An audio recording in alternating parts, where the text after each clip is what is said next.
Okay, so Bismillahirrahmanirrahim. So we continue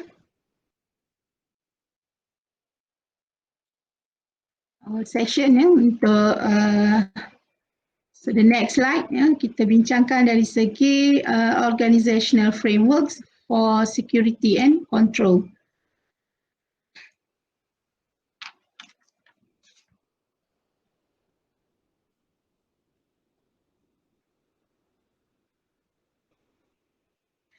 Okay, so general controls, so government design security and use of computer program and security of data file in general throughout organization information technology infrastructure. So apply to all computerized application. So ini cara kita membuat kawalan terhadap serangan-serangan yang kita bincang tadi lah, dari segi cyber terrorism, cyber war dan juga virus, serangan-serangan malicious software tadi.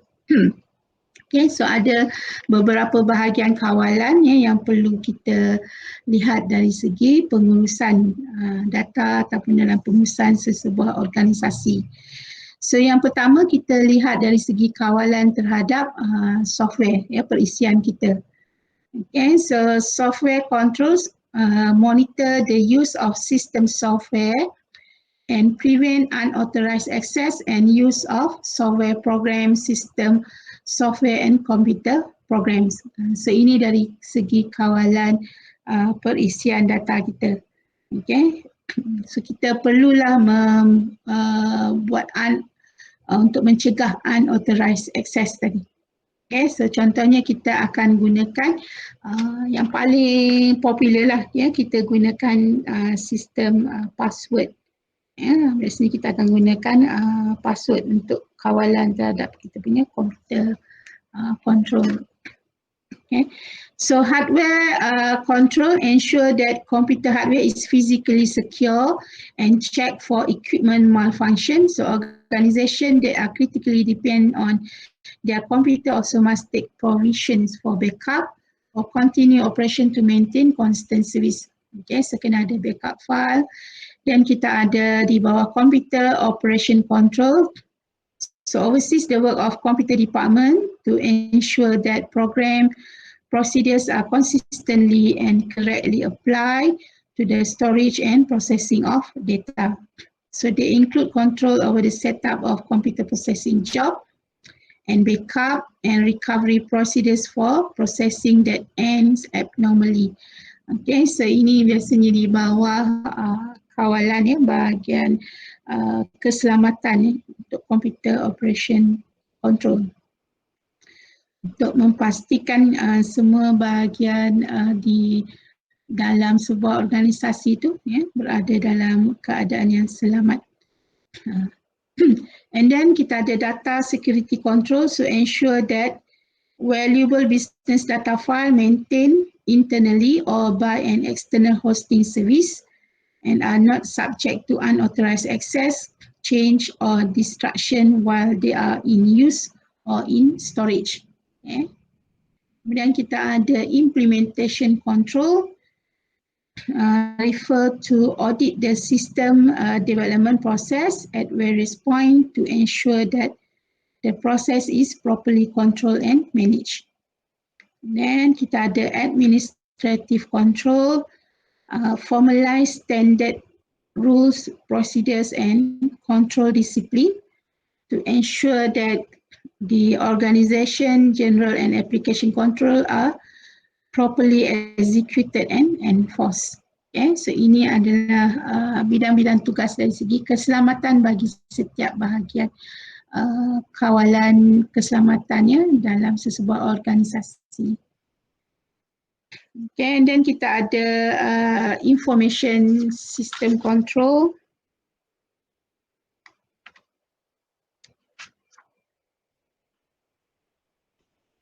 Okay, and then next kita ada application control.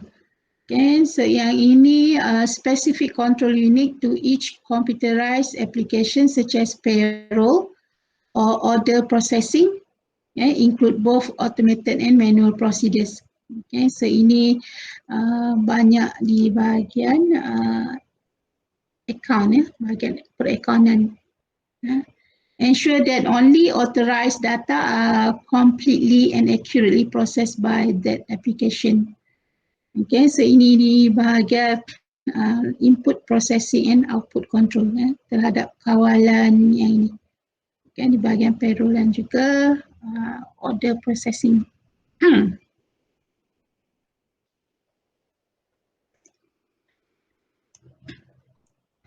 Okay, so next kita ada beberapa terms ya di bawah keselamatan data.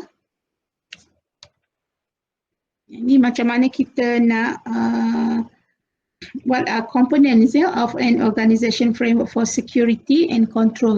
Yang ini semua bagaimana kita nak mengawal keselamatan data kita. Okay. So yang tadi adalah secara umum. Yang ini di bawah secara umum general control, kita ada 6 bahagian ni. And then kita akan ada di bahagian application. Application melibatkan yang ni input, process dan output. Okay. Okay, so next we have another component dari segi component of organizational framework for security and control. Kita ada risk assessment. So determine level of risk to firm if specific activity or process is not properly controlled, types of threat, probability of occurrence during year, potential loss, value of threat, expected annual loss. Okay, ini dari segi risk assessment.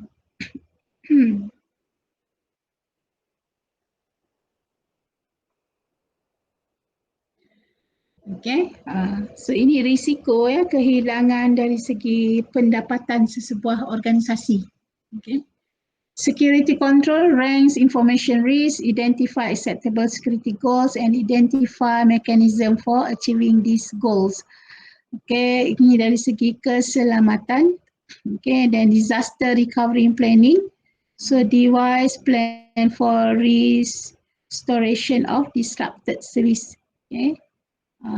Macam sekarang ni lah kita tak panggil disaster lah, kita panggil sebagai pandemik sekarang ni kita bila berlakunya COVID-19 kita kena ada juga untuk disaster recovery planning ni. Okay. Dari segi keselamatan data lah. Okay. Business continuity planning focuses on restoring business operation after disaster. Sekarang lah yang kita buat tindakan di bawah PKPB ni supaya kita punya bisnes ataupun ekonomi kita berjalan jadi kita kena ada planning salah satunya yang kita ada sekarang ni PKPB Information System Audit examine firms overall security environment. Review technology and procedure, may even simulate disaster, list of rank, all control weaknesses, access financial. So ini adalah dari segi audit terhadap sistem komputer kita. So after kita punya COVID ni, mudah-mudahan kita akan clear dengan kita punya pandemik ni. Nanti semua akan buat audit lah. Audit terhadap sistem kita, terhadap pencapaian sesebuah organisasi melalui sistem komputer kita. Okay, so next kita tengok dari segi tools and technology. Cara yang kita gunakan untuk keselamatan data kita.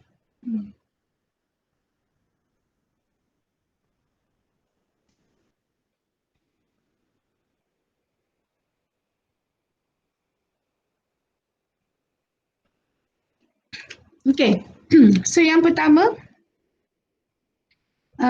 kita akan gunakan identity management software automates keeping track of all users and privilege. Biasanya kita akan gunakan password system Okay, authenticated user protecting, identify and controlling access.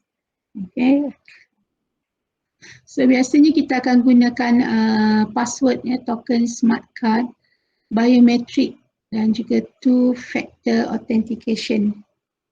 Okay.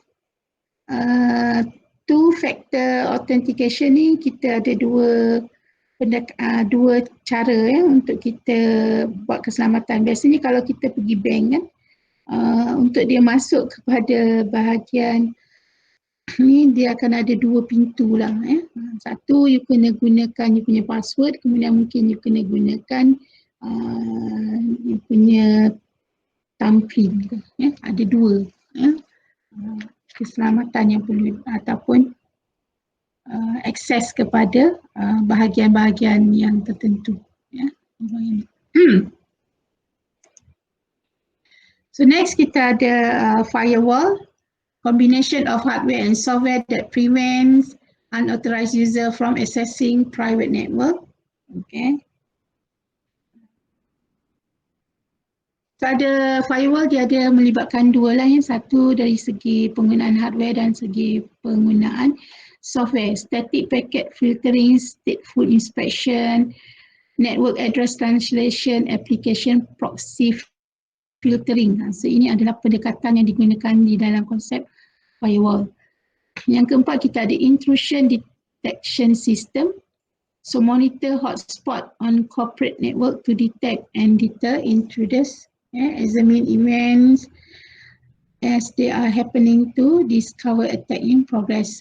So ini untuk di bahagian Wi-Fi, intrusion detection system.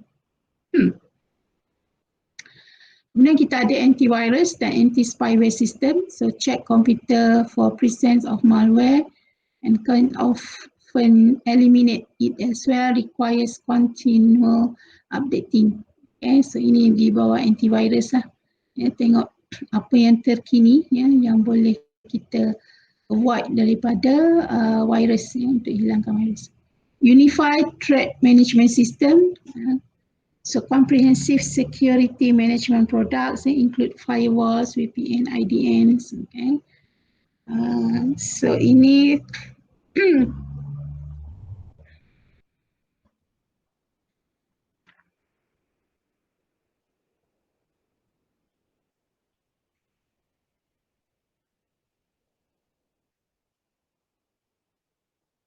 okay, so ini adalah antara small and medium size business available for all size of network.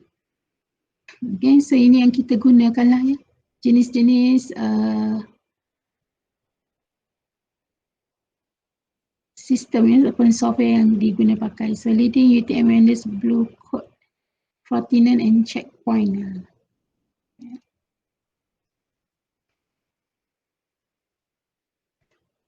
Okay, so ini adalah diagram bagi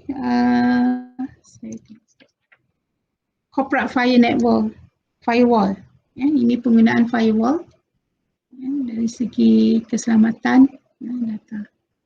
So kita ada outer firewall, kita ada inner firewall. Inner firewall. So ini semua dari segi software yang diguna pakaikan dalam sistem tu. Okay, so contohnya lah katalah kita nak hantar email. Email tu kadang-kadang kalau selalunya di bahagian perbankan, dekat UiTM pun ada juga kita restrict kan. Okay, so kalau ada email yang bukannya di bawah organisasi ataupun kita tengok dia punya domain name. Okay, dia akan check domain name dia, level of domain name. So kalau domain name tu dia bukan di bawah kategori yang boleh kita akses, jadi dia akan buat di bahagian firewall ni lah. Jadi dia akan restrictkan. Sebabnya kadang-kadang kita akan dapat kita punya email tu dia akan kata bounce email kan. Dia tak terima lah. Okay? So itu salah satu daripada function ataupun software yang dia dah buat dari segi security bagi syarikat tersebut. Okay. So next kita ada secured bagi wireless. Ya, macam mana kita nak secure kita punya wireless, ada beberapa cara juga. Okay, securing wireless network. Okay, kita gunakan konsep WEP, ya, Wired Equivalent Privacy Security. So assigning unique name to networks SSID and not broadcasting SSID. Okay, so using it with VPN technology, yeah, not very effective because easy to crack. Ya, tapi dia boleh gunakanlah ya untuk keselamatan kita.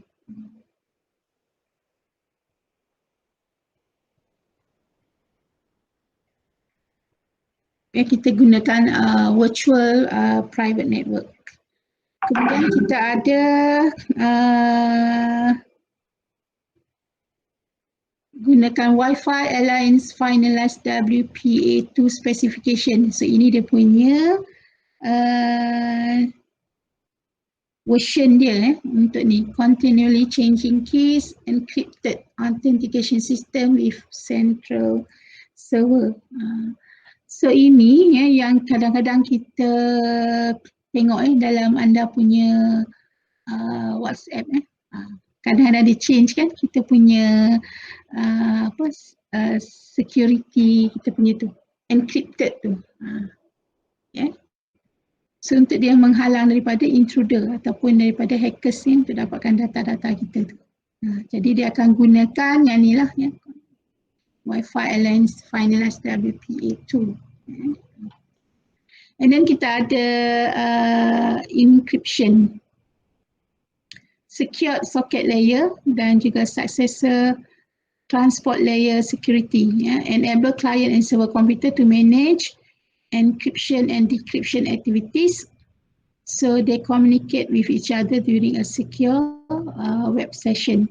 So yang kedua kita ada di bahagian secure hypertext transfer protocol, so used for encrypt data flowing over the internet but it's limited to individual message. So whereas SSL and TLS yang ni tadi ya, designed to establish a secure connection between two computers. So ini dari segi keselamatan sistem rangkaian kita. Okay. So next, dua cara ya untuk encrypt, two method of encryption. Kita ada symmetric key encryption. Okay, so sender and receiver use single encryption key. Kemudian kita ada public key encryption. Okay, so use two mathematically related key. Kita ada public key dan juga private key. Okay, so ini semua dalam bentuk programming ya.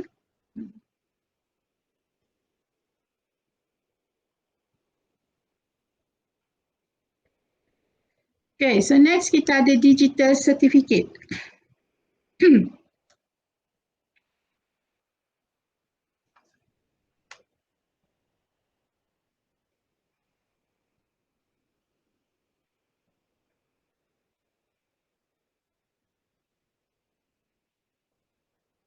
Okay, so untuk digital certificate, data file used to establish the identity of users and electronic asset for protection of online transaction.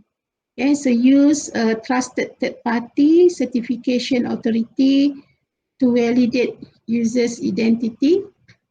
Okay, so ini sebelum kita gunakan satu-satu perkhidmatan ya dalam sistem rangkaian kita.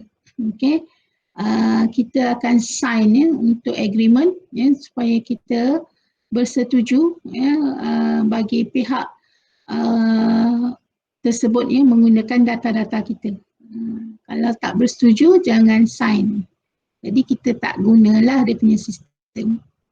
Okey, so contohnya kalau kita yang paling efektif ya untuk digital cert ni kita gunakan bila kita nak buat kita punya income tax tu ya, kita akan sign digital cert kita ya untuk kita boleh buat pembayaran tax deduction kita.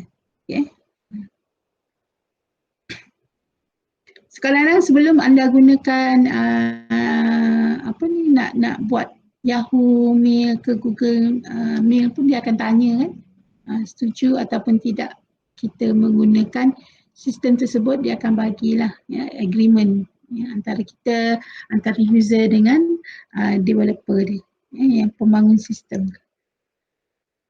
Okay, so then kita ada public key infrastructure, use of public key cryptography, working with certificate authority, widely used in e-commerce.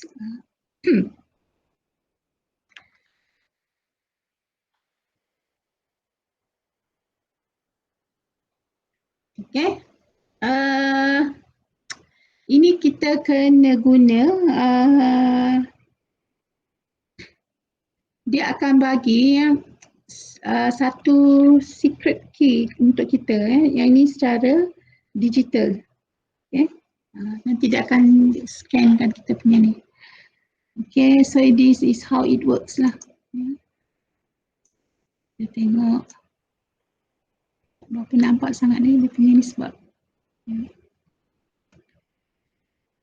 Okay, so yang ni tak perlu sangatlah anda go into that macam mana dia function ni, just yang ni dia punya diagram je untuk kita tengok how it works saja.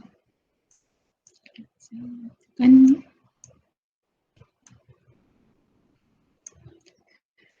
okay, so next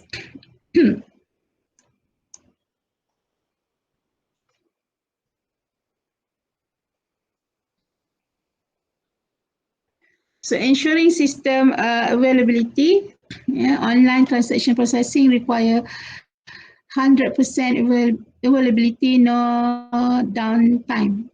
Jadi bila kita nak buat sesuatu transaction, so pastikan kita punya internet okay. Okay, and then kita ada fault tolerant computer system for continuous availability, contain redundant hardware, software and power supply components, okay, downtime period of time in which system is not operational.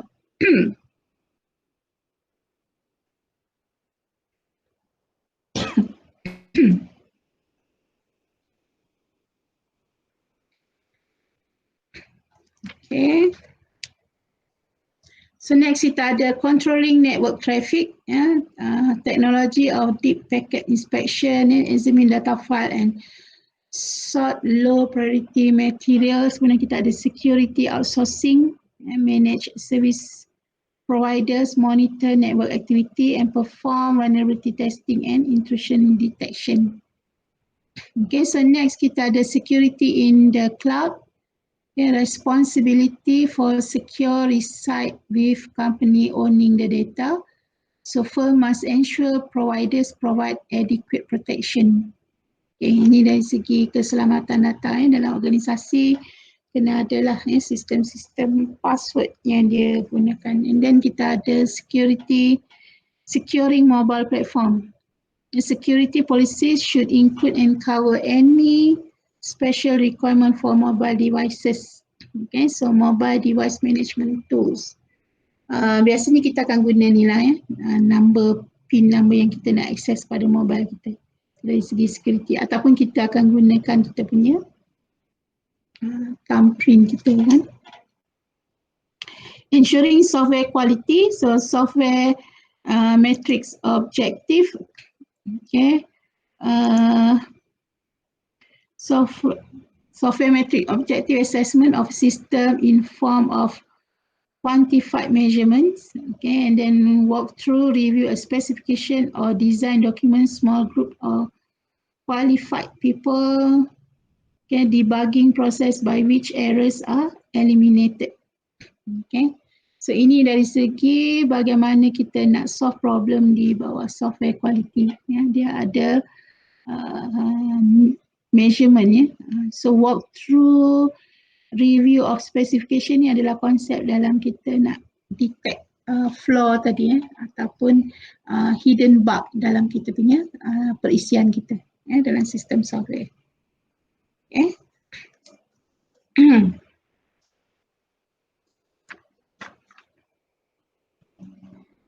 Okay, so that's the end of this chapter yang kita uh, bincangkan ya bagi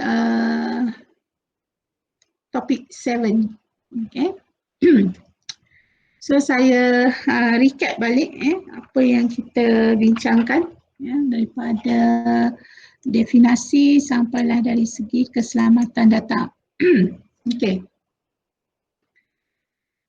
So kita lihat balik apa yang kita dah bincangkan daripada first topic tadi, first slide tadi. So yang pertama anda kena lihat dari segi definisi. So what is the security? Okay, kemudian control. Okay, security adalah dari segi policy, prosedur dan technical measure yang untuk kita mencegah daripada unauthorized alteration or theft by physical damage sorry. Untuk sistem maklumat, kemudian bagaimana kita gunakan control, sistem kawalan kaedah ataupun polisi ataupun prosedur yang untuk memastikan keselamatan data kita. Okey, kemudian kita lihat kenapa data-data kita diceroboh. Ya, ada beberapa sebab mungkin disebabkan oleh pencapaian data, accessibility of network, mungkin disebabkan oleh hardware problem, software problem, disaster, okay, and then penggunaan sistem rangkaian ataupun komputer di luar kawalan sesebuah organisasi, okay, dan mungkin juga loss and theft of portable devices, kehilangan data-data ataupun peralatan komputer. Okay, so next kita tengok dari segi masalah dari segi internet dan juga dari segi wireless. Okay. Dari segi internet kita lihat tadi dari sudut pencerobohan data, dari segi penyampaian email, kita menggunakan, walaupun kita gunakan fixed internet address, masih lagi terbuka kepada pencerobohan yang dilakukan oleh hackers. Dari segi wireless, untuk kehilangan data semasa berlakunya transaction data antara klien kepada klien. So ini adalah contoh jenis-jenis ataupun masalah yang mungkin kita hadapi semasa kita melaksanakan atau menggunakan sistem komputer. Okay. Dari segi klien, kita mungkin menghadapi unauthorized access ataupun berlakunya error. Dari segi communication line, kabel semasa penghantaran data, mungkin berlakunya tapping, sniffing, message alteration, and then radiation. Ini masalah yang dihadapi di bahagian server dan juga di bahagian database. Okay. Okay, so next kita lihat jenis-jenis malicious software. Okay, serangan dalam bentuk virus ada beberapa kategori. Okay, so satu kita panggil sebagai virus. Okay, and then kita ada worm, kita ada Trojan horse, SQL injection attack, ransomware, spyware. Okay, so ini adalah penerangannya bagi setiap maliciousware yang kita ada dalam sistem perangkaian kita. Okay, so next kita lihat definisi apa dia hackers dan cracker dan apa aktiviti yang dilakukan oleh hackers. Okay, so next kita lihat bagaimana hackers itu menjalankan tugas dia. Sama ada dia akan gunakan secara spoofing, fake email ataupun sniffing. Okay, dia akan gunakan eavesdropping program di bahagian sniffing. Kemudian mungkin juga hackers menggunakan kaedah denial of service attack dan juga distributed denial of service attack. Dan yang paling popular dia menggunakan kaedah botnet. Botnet.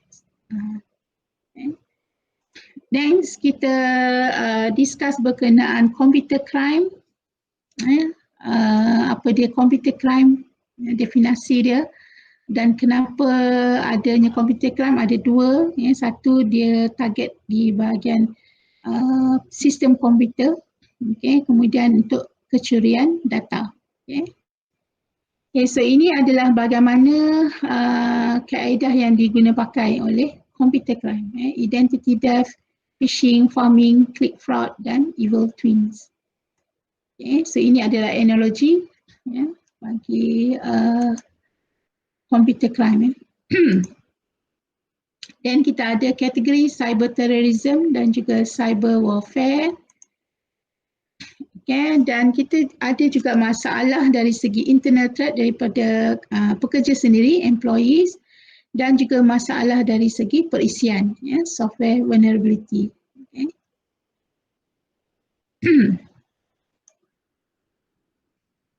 Okay, so next ini adalah cara kita untuk detect maklumat-maklumat melalui sistem information system yang berlakunya apabila berlakunya sesuatu jenayah. Jadi data-data boleh kita gunakan cara sama ada melalui electronic evidence ataupun komputer forensik. Okay, so ini bagaimana kita nak reveal ataupun nak dapatkan data-data apabila berlakunya sesuatu jenayah cyber. Okay. And then kita bincang berkenaan dengan organizational framework for security and control. Bagaimana kita nak mengawal keselamatan data kita. Okay, so secara umum kita ada general control dari segi software, hardware, computer operation, kita ada di bahagian data security, implementation control dan administrative control. So tadi kita dah discuss nanti kena review balik lah setiap definasi bagi general control ni. Kemudian kita ada di bawah kawalan application control. Okay, so kita akan gunakan di bawah sistem komputer kita yang melibatkan proses input, proses dan output. Okay. So next kita ini di bawah ini juga di bawah organizational framework for security and control kita ada bahagian risk assessment, security policy.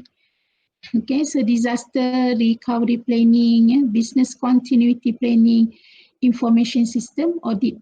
So ini semua di bawah kawalan bagaimana kita nak mengawal keselamatan data kita tadi di bawah sesebuah organisasi.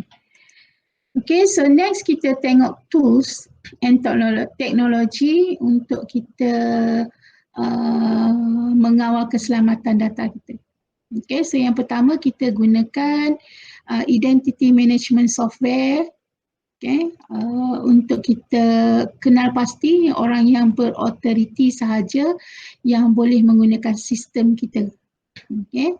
Dan yang kedua caranya adalah authentication, authorize, siapa yang bertanggungjawab ataupun siapa yang boleh akses kepada sesuatu data. Jadi kita gunakan cara ataupun metod melalui penggunaan password, token ataupun smart card atau melalui biometric authentication ataupun two-factor authentication. Okay. So ini cara yang kedua. Yang ketiga kita gunakan konsep firewall untuk keselamatan bagi hardware dan software that prevent unauthorized user from accessing private network. Kemudian kita ada kaedah yang keempat, intrusion detection system untuk monitor kita punya hotspot network. Kemudian kita ada cara yang kelima menggunakan antivirus dan juga anti-spyware. Dan yang keenam kita ada penggunaan Unified Threat Management System. Ini adalah software, software dari segi keselamatan data yang kita akan installkan dalam sistem keselamatan sesebuah organisasi dekat bahagian server itu. Okay. And then ini adalah diagram bagi sistem firewall, dia punya infrastructure bagi sesuatu organisasi. So dia akan letakkanlah software dekat sini. Dia tak adalah dalam bentuk macam dinding ni dekat komputer, dia ada dalam komputer kita tu lah. Dalam sesebuah organisasi sebelum dia boleh akses kepada data-data yang ada dalam kita punya organisasi ataupun company kita ni. Okay.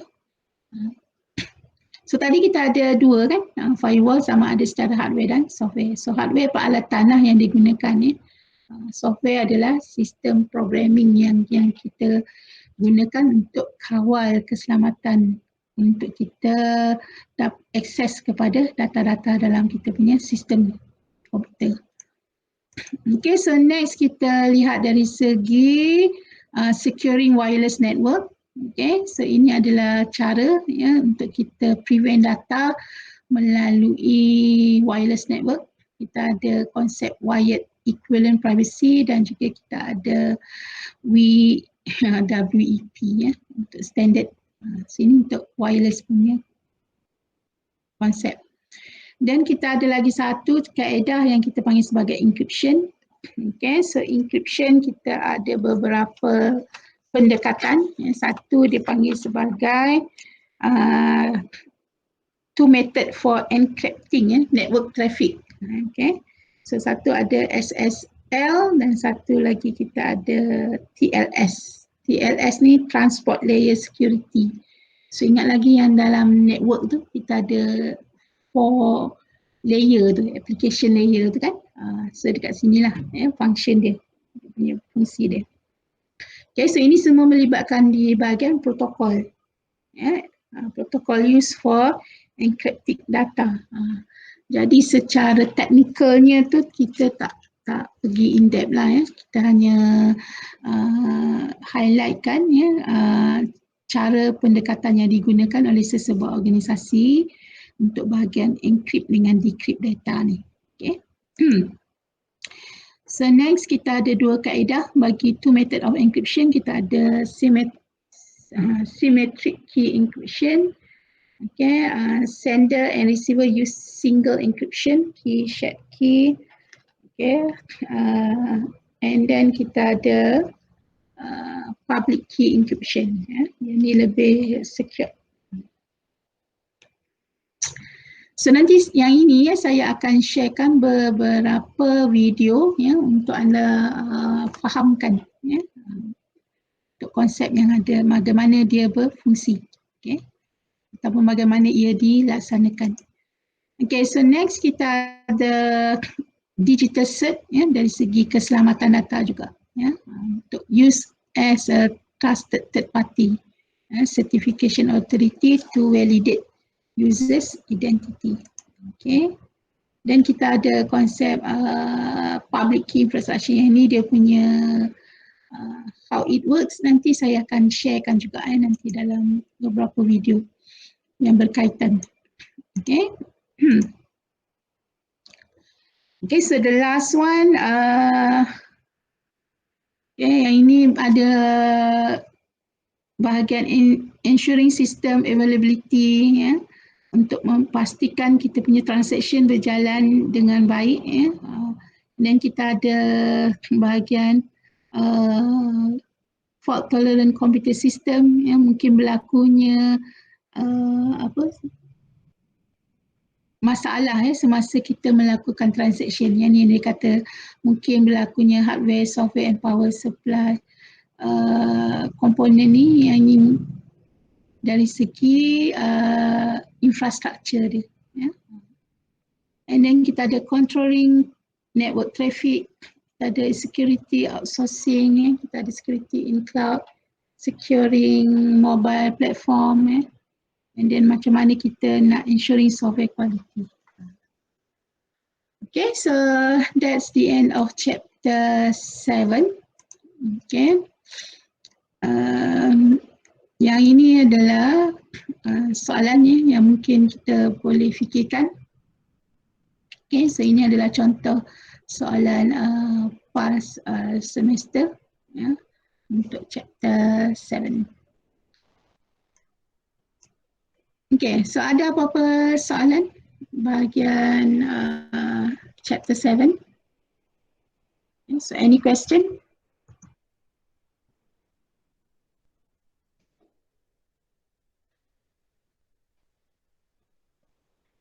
Okay, so saya akan endkan session ni untuk topik 7.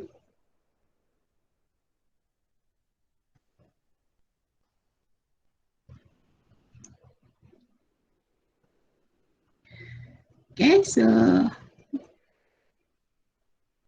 sebelum saya akan discuss sikit dengan anda sebelum kita end kan session ni. Saya nak bincang sikit berkenaan dengan lab test. Untuk anda punya lab test, so saya tutup dulu untuk kita punya discussion for topic 7. Assalamualaikum warahmatullahi wabarakatuh.